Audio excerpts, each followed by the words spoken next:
Fala pessoal, beleza? Tudo bem com vocês? Espero que esteja tudo bem, que vocês estejam tranquilos, sossegados, se não, fiquem tranquilos, tomem uma água, um cafezinho e observem o seu saldo bancário, porque esse tipo de aula costuma causar um pouco de preocupação nas pessoas, especialmente naquela parte do corpo que eu considero como a mais importante nos dias de hoje, o bolso, né? E a gente vai falar, obviamente, de crise. Então, se vocês estão com problemas financeiros, fiquem atentos para esse conjunto de aulas que a gente trata de crise. Quem sabe você tira até alguma lição sobre isso. E eu tenho certeza que depois destas aulas, dos estudos de vocês, muitos poderiam até trabalhar no Banco Central ou no Ministério da Fazenda, né? Porque vai tirar algumas lições muito valiosas que algumas pessoas, não só no Brasil, mas em outras partes do mundo, parecem que não aprendem. Então, é aquele tipo puxão de orelha, né? Assistir boas aulas de atualidades e aí o cara conseguiria conduzir políticas econômicas, quem sabe?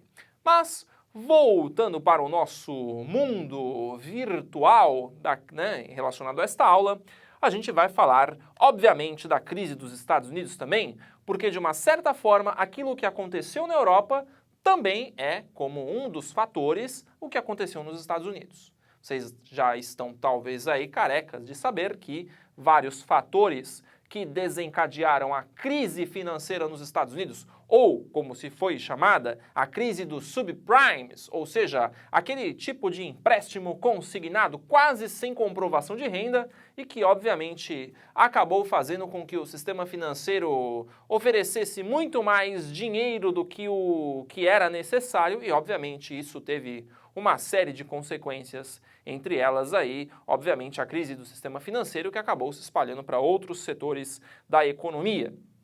E é claro que na Europa os efeitos também foram sentidos. E aí eu coloquei o seguinte, que você tem dois tipos de fatores que a gente pode mais ou menos classificar em relação à crise da Europa e que até poderiam ser aplicadas a outras regiões. Mas como a gente está falando de Europa, então eu vou falar de fatores sistêmicos e fatores regionais. Fatores sistêmicos, gente, tem a ver um pouco com as características do capitalismo contemporâneo. Aliás, poderia colocar aí nesta questão sistêmica aquilo que vem acontecendo ao longo do século XX, porque o capitalismo, como vocês sabem, ele é um sistema fortemente baseado em alguns princípios, como a acumulação, o desejo de lucro e a mínima intervenção do Estado na economia quando a gente fala, por exemplo, em relação ao liberalismo, que tem uma influência muito grande hoje. E com estas características, né, que obviamente vão se diferenciar do socialismo, e a gente até tem aula que fala um pouquinho das diferenças entre capitalismo e socialismo, vocês vão perceber o seguinte, que dentre esses fatores considerados gerais, a gente sabe que existem algumas questões sistêmicas dentro do capitalismo que produzem oscilações de tempos em tempos. E uma dessas oscilações, obviamente, são os períodos de crescimento econômico e os períodos de crise. Então, isso obviamente vai aparecer de tempos em tempos. Então, de uma certa forma, alguns economistas, que inclusive alertam para este fato, sabem que esta crise de 2008 não tem muitas surpresas. Ela já vinha dando sinais desde princípios dos anos 2000, com a chamada bolha da internet, que foi uma supervalorização das empresas ligadas à internet, que obviamente foram supervalorizadas e a gente sabe que toda vez que você tem um descompasso entre aquilo que eu chamo de economia real e aquilo que se conduz através dos mercados financeiros, por exemplo, do mercado de ações, da supervalorização associada a uma especulação, obviamente que vai acontecer algum problema ali no meio, tá? Então você tem esses dois tipos de fatores aí, além dos sistêmicos, os fatores regionais que aí tem mais ligação com a Europa, tá? Então vamos falar primeiro dos chamados fatores sistêmicos. Primeiro deles, crises cíclicas. Como eu acabei de falar para vocês, algumas crises aí que a gente observa ao longo da história recente do capitalismo, principalmente aí durante os séculos 19 e 20, a gente sabe que em função aí de questões econômicas, por exemplo, de maneira mais recente, as disparidades entre o setor financeiro e a capacidade produtiva, a gente sabe que podem haver aí descompassos que levem a uma crise. Ou então, como aconteceu em 1929, na quebra da Bolsa de Nova York, que foi realmente a maior crise econômica do século XX, a gente teve um descompasso. Então, no caso da crise de 29, foi uma crise basicamente de superprodução. A economia norte-americana saiu da Primeira Guerra Mundial muito fortalecida, porque ela praticamente não se envolveu de maneira muito direta no conflito, somente no finalzinho, e digamos que ela também foi decisiva para o final do conflito.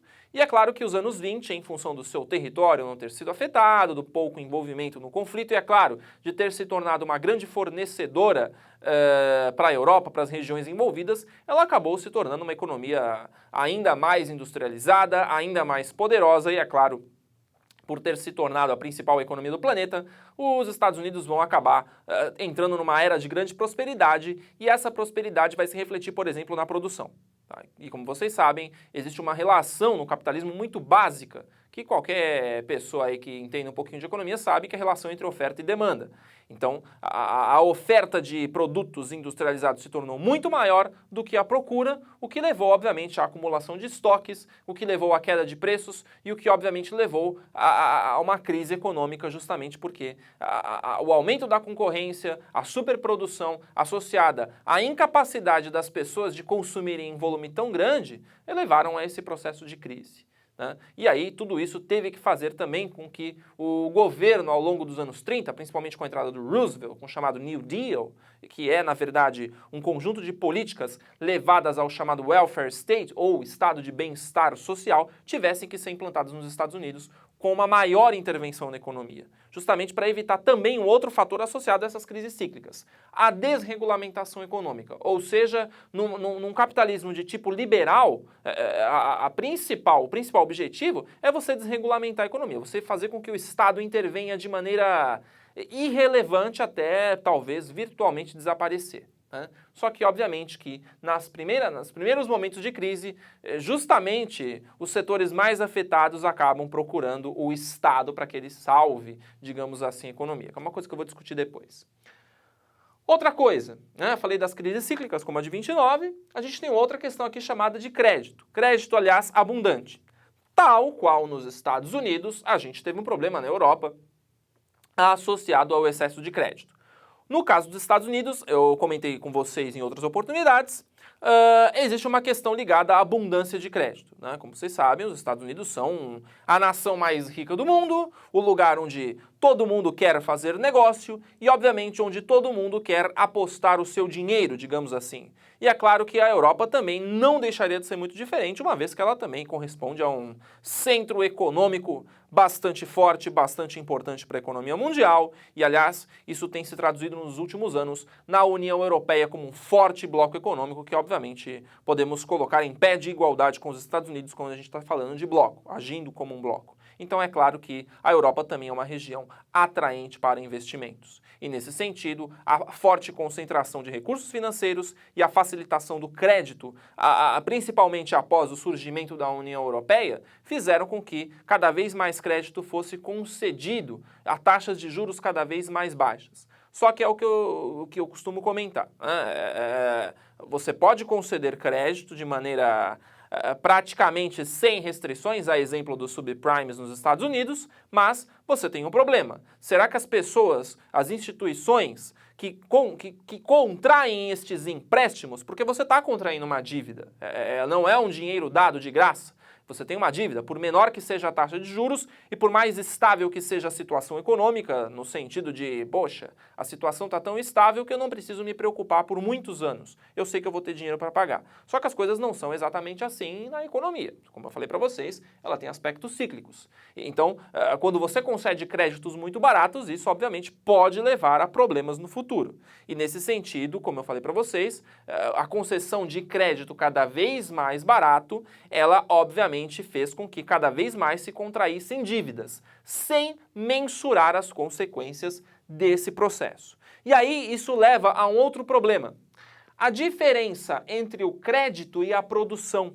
Porque a produção, para muitos economistas, ela está ligada ao, eu até coloquei entre parênteses, porque não existe consenso para isso, a chamada economia real, ou seja, a economia da produção, a economia da geração de riquezas, que está, obviamente, mais desligada, em alguns sentidos, é claro, da chamada economia do setor financeiro, que é fortemente hoje virtualizada. Tá? Por quê? Você vai concedendo créditos cada vez mais fáceis para as pessoas, para as empresas, ou mesmo para os estados, no caso da União Europeia, e você vai criando um descompasso muito grande. Entre outros fatores, porque você tem, por exemplo, a chamada especulação. Como vocês sabem, lá no capitalismo existe um princípio básico relacionado entre oferta e procura. Se, por exemplo, eu tenho mais dinheiro na economia, isso pode levar a uma coisa chamada especulação. A especulação ela tem, entre outros fatores, justamente a pressão para se aumentar preços. Vou dar um exemplo. Digamos que você quer comprar um imóvel. Você sabe que o crédito é extremamente facilitado. Você pode contrair um empréstimo com juros de 1%, por exemplo, que numa situação, para nós aqui do Brasil, por exemplo, seria uma situação de sonho. Aliás, para qualquer país, né? Não só para o Brasil. 1% você não tem juros. Você vai basicamente quase que pagar a dívida com o mesmo valor que você contraiu. Então, se você pega 100 mil emprestado, você vai pagar talvez aí 101 mil. Claro, isso no universo ideal. Claro que você tem um aumento progressivo, mas mesmo assim as taxas não fariam com que o valor final da dívida fosse tão alto. Diferente de locais onde você tem uma taxa altíssima, onde você, por exemplo, no caso do Brasil, se você pega 100, você vai pagar 200, 200 e pouco, o que faz, obviamente, com que o sistema financeiro tenha uma lucratividade alta. Mas, de qualquer forma, como o crédito é muito abundante, você foi lá e pegou o seu dinheiro. Só que o que acontece? Em função da especulação, porque os proprietários de imóveis, por exemplo, sabem disso, sabem que está se concedendo crédito muito barato, o que eles vão fazer? Bom, oferta e demanda, eu sei que tem muita gente procurando pelo meu imóvel, eu não tenho a capacidade para produzir, eu não tenho a capacidade para construir mais casas ou para oferecer mais residências, o que eu vou fazer? Um dos mecanismos é, ou você restringe as vendas, o que obviamente ninguém vai querer, ou você aumenta o preço, que é uma maneira de você fazer o quê? Ganhar mais dinheiro. Isso é um princípio básico do capitalismo, lucro. Ainda que isso, de uma certa forma, prejudique a economia, não é exatamente uma questão pessoal, pontual. É como se o capitalismo ele tivesse um corpo, né? De forma indefinida, ainda que seja indefinida. Por quê? Mesmo que o cara não saiba, né? Mesmo que o cara aumente de preço, por exemplo, né, faça com que as residências em função da especulação cresça para 150, 200 mil, ele não sabe, né, muitas vezes exatamente as consequências que aquilo vai causar. Mas, como vocês sabem, no capitalismo existem fatores sistêmicos como esse aqui, então isso vai fazer com que se produza uma especulação imobiliária, o que vai pressionar os preços para cima. E alguns dos contratos, aliás, uma boa parte dos contratos, eles podem ter taxas de juros variáveis, flutuantes. Então, se o cara pagava taxa de 1%, em determinado momento essas taxas podem aumentar. Por quê? A especulação imobiliária ela também pressiona os preços e as taxas de juros, os contratos, os empréstimos para cima. O que pode fazer com que o cara que tenha numa determinada situação contraído 100 mil, 150 mil, de repente ele veja a sua dívida aumentar muito. Tá? E por que se faz isso em alguns contratos? Né? A taxa de juros pode ser variável. Justamente porque esses contratos são de alto risco. Como eu já até falei em outras aulas, né? Os contratos são de risco, então você pode até ter no momento uma taxa de 1%, então, mas essa taxa pode variar, justamente porque eu estou concedendo os chamados subprimes, créditos facilitados. E obviamente que esse crédito ele não vai sair tão fácil para sua mão sem que haja algum porém. Entre esses poréns é a adoção de taxas de câmbio flutuantes. Tá? Então isso também faz com que, se houver um descontrole, se houver algum risco, se houver uma especulação, por exemplo, em algum momento as pessoas podem deixar de ter a capacidade de pagar porque, por exemplo, as dívidas aumentaram ou as taxas de juros aumentaram absurdamente. Né? Então esse é um outro fator. Desregulamentação econômica. Né? E aí eu posso fazer um paralelo com o Brasil.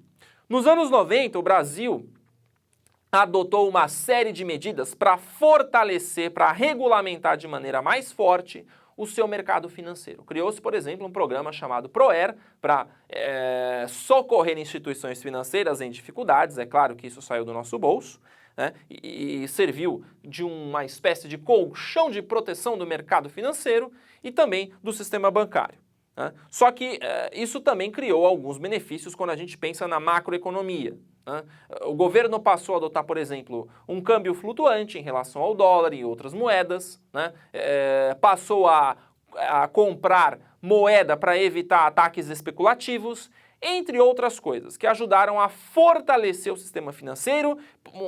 Talvez uma das questões mais relevantes seja a formação das reservas, ou seja, se um banco quebrar, por exemplo, existe um fundo garantidor de crédito. Então, se você tem dinheiro depositado no banco, na sua instituição financeira, essa instituição ela tem que fazer depósitos compulsórios para o Banco Central, porque se acontecer alguma coisa, você não fica sem receber, por exemplo. Então, isso criou uma forte regulamentação do sistema financeiro, que obviamente fez com que, por exemplo, o Brasil em 2008, na crise econômica, saísse num primeiro momento relativamente muito bem.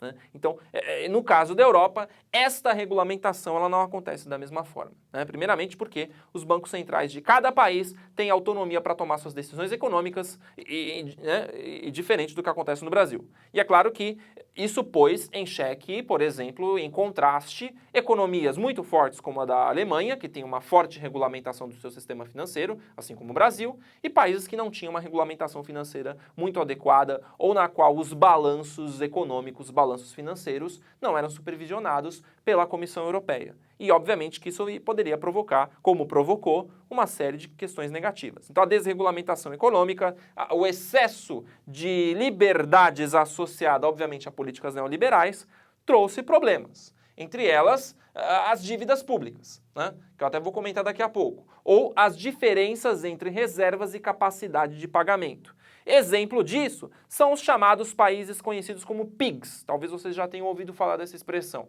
Né? Portugal, Irlanda, Itália, Grécia e... Bom, enfim, eu não vou lembrar agora de cabeça todos eles, mas...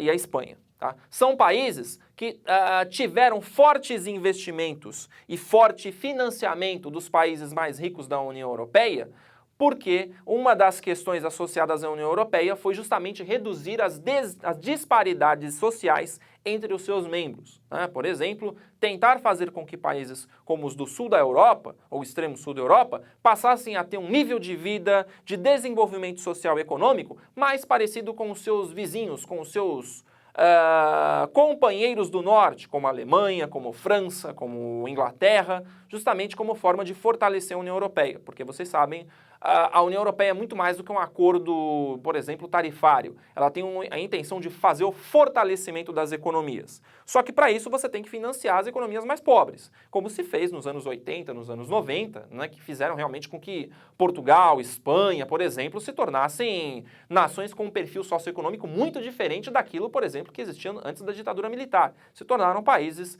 realmente com indicadores sociais muito melhores. Mas isso teve um custo. Esses países, num primeiro momento, contraíram dívidas para fazer isso, só que a valores extremamente baixos, tiveram forte financiamento, receberam muito dinheiro, mas isso, obviamente, entrou em descompasso com a sua capacidade de pagamento dessas dívidas, especialmente em momentos quando as taxas de juros aumentam.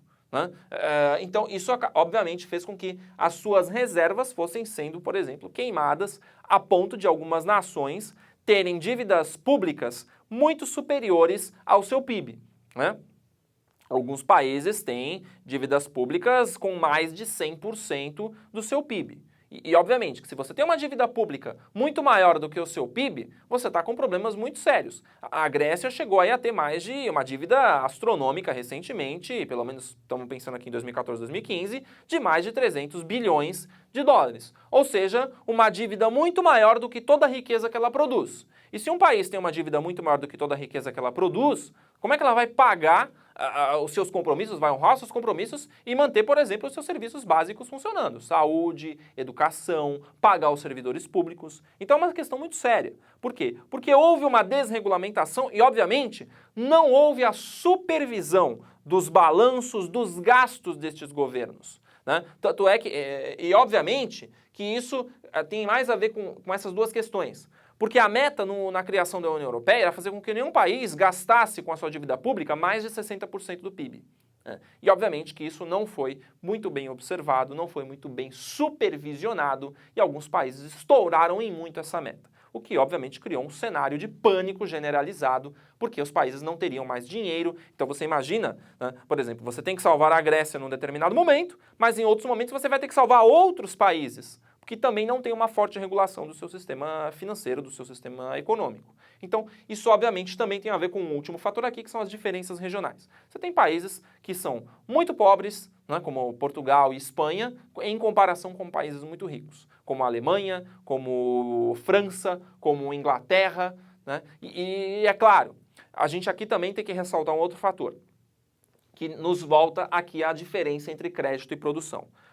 No caso da Alemanha e no caso da França, por exemplo, você tem dois países que têm um setor industrial e um setor produtivo muito forte, o que facilita a geração de riquezas por parte desses países e que ajudam a, de uma certa forma, a autossustentar a sua economia, suas economias. Diferente de países como Portugal e Espanha, que durante muito tempo têm sido e ainda são dependentes de financiamento externo. Por quê? Porque a sua capacidade de geração de riquezas, ela não é suficiente para sanar as suas dívidas, para sanar a sua população, as necessidades da sua população e, obviamente, são países que também têm tido durante muito tempo um perfil de importação de produtos, uma vez que eles não têm um parque industrial altamente desenvolvido. Claro, aí não vou nem colocar muito a Espanha, porque a Espanha conseguiu desenvolver de maneira melhor o seu parque industrial, mas de qualquer forma, essas diferenças regionais entre esses membros acabam também provocando problemas sistêmicos no âmbito da União Europeia. Então, enquanto isso não for, digamos, mais resolvido, essas crises podem voltar costumeiramente, tá? Então, são alguns dos fatores sistêmicos. Eu vou apagar agora para a gente falar dos fatores regionais que também influenciam esses fatores.